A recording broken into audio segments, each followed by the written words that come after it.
somebody please point to some of the positive aspects of CBDCs? I can take that one.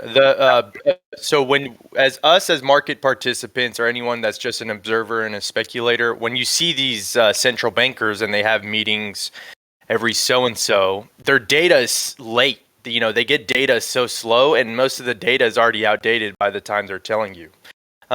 So for example, this kind of streaming analytics concept of how you can get the real-time analytics of economic activity in a moment's time, that you can know in real time, hey, like during COVID in the US, everyone's buying toilet paper, and you can have the streaming analytics and telemetry in real time to observe that economic activity, is a net benefit, because then you can kind of get a bit more you get the data of what's going on the ground a lot sooner and faster, versus, hey, let's meet every 3 months and talk about, inflation data that gets released by a survey of 300 people from grocery stores. So that kind of data telemetry is the net positive, but as Danny pointed out, that brings up surveillance, privacy, and centralized power concerns. So, yeah, I think from my perspective, another potential benefit, and it's the jury's out whether they'll do this. Governments can actually use it to overcome their too big to fail issue with banks. The reason you have such an issue with banks is depositor money that is held is no longer owned by the depositor. You give your cash to the bank, and the bank is a legal cash, and you're just a creditor to that bank. So if the bank fails, all of your depositors are at risk. So, which is where the too big to fail comes in, and also the systematic risk throughout the rest of the banking system.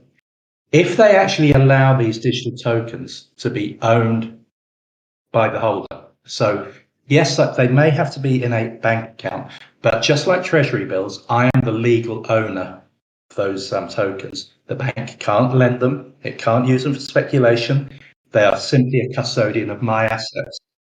Then all of a sudden, you lose that too big to fail. If a bank fails, it's the professional side that's at risk. Depositors, their cash is safe.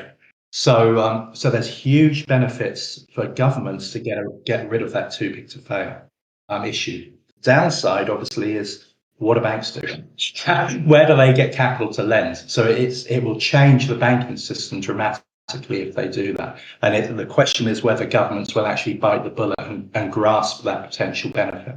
That's because that's where I see the real upside. If I still don't own those digital tokens, why do I use them? I may use my Barclays card because the money still isn't mine. The money's still owned by the bank, and I'm a creditor.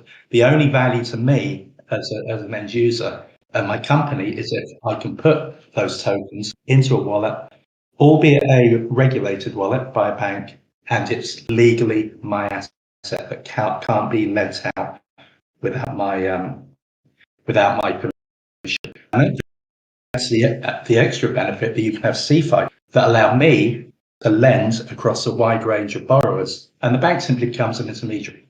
They facilitate that lending, and they manage the KYC and the proof of ownership aspect of it.